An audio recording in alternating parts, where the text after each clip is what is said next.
What is up, Warshippers? SeaRaptor here, bringing you a first look of Tier 10 Russian battleship Kreml. Now, Kreml, of course, is the Cyrillic, essentially the proper Russian version of Kremlin. So if you refer to this battleship as Kremlin, you won't be wrong. That's what the Western world would pretty much call it anyway. So let's have a look around. What have we got here as the top of the Soviet battleship line? Well, the first thing you've got is a ridiculously large health pool of 108,300 points. This ship now overtakes German Großer Kurfurst as the ship with the most health in the game. She has a whopping 430 millimeter belt armor. Check this out. Look at this. This is huge. 410 here through the center, but 430 at either end.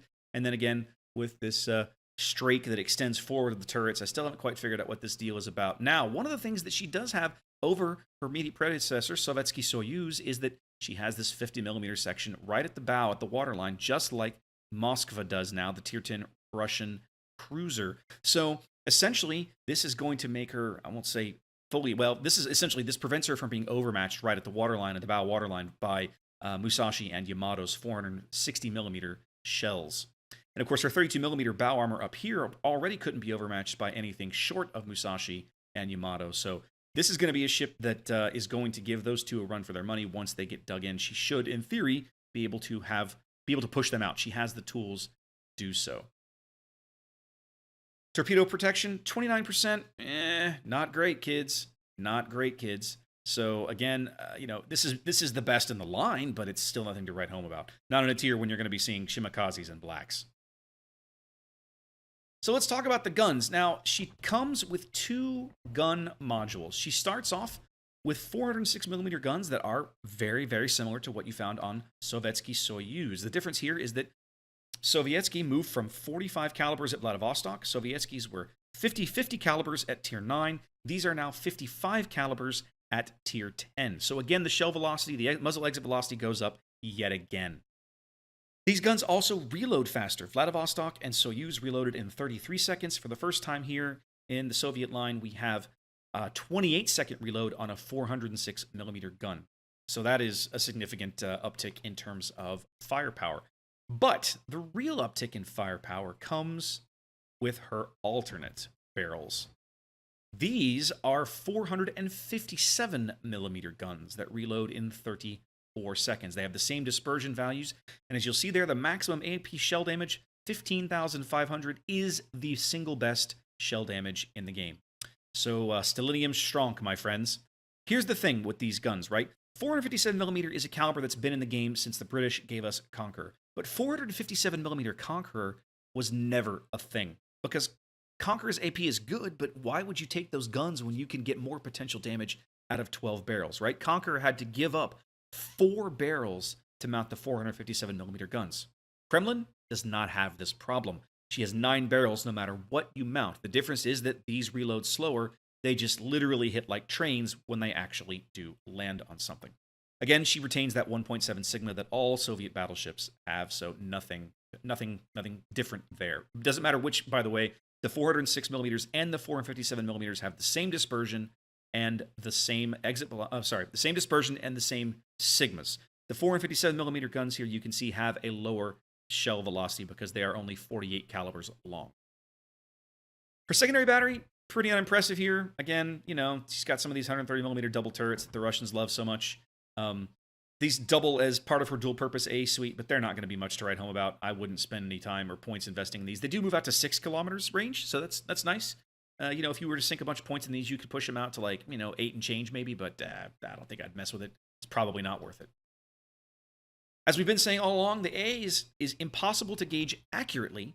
However, if we do some fancy extrapolating, Kremlin's AA is really good. This is in direct contrast to Sovetsky Soyuz's AA, which was, frankly, just on paper, it looks terrible.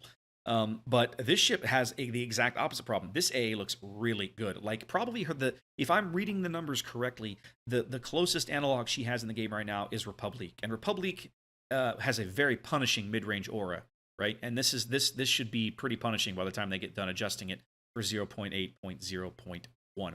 Her long-range aura goes out to 6.6 kilometers. That's crazy. So she has a tremendous range of her AA. and that aura number will only tick up. 230 is not awful, and it's only going to get better. So yeah, planes are less. I won't say they're not a concern because this thing's going to handle like a pig, but they are less of a concern than they were for her immediate predecessor. That's for sure.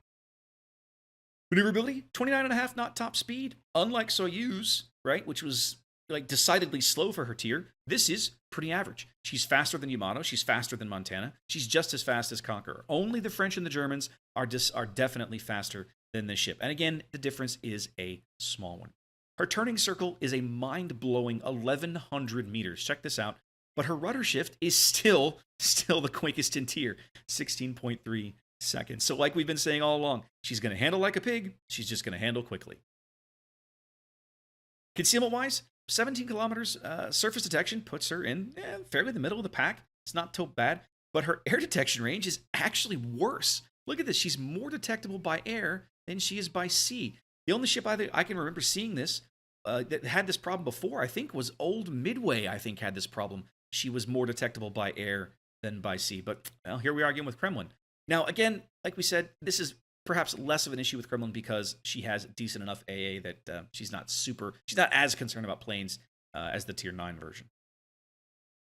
Consumables, again, we've been seeing Control Party, DCP, and Standard Heal. Again, nothing fancy here. And then, of course, we've got this goofy Russian radar that can detect battleships and carriers out to 15 kilometers. Now, noteworthy, she does not have access to a catapult fighter. This ship, as you look at the model, you will not find any aircraft facilities on this ship. So she cannot ever take planes. It's not even an option. So that's probably one reason her AA suite is where she is. In my opinion, guys, for a Tier 10 battleship, this ship is going to be competitive, right? In a way that the 457 Conqueror never was. She's going to hit like a train. She's got the health to hang in games. Her AA suite is strong enough that she's not instant cannon fodder for airplanes, and she has essentially equivalent repositioning ability to other Tier 10 battleships. Whether or not that goofy radar consumable is useful remains to be seen. But overall, right now, she looks like a really solid package, highly survivable, very difficult to kill, and just hopefully fun to play. All right, guys, that's it for this first look. Thanks for watching. The other Russian battleship previews are all around the channel. Hope you'll watch those, and thanks for dropping by.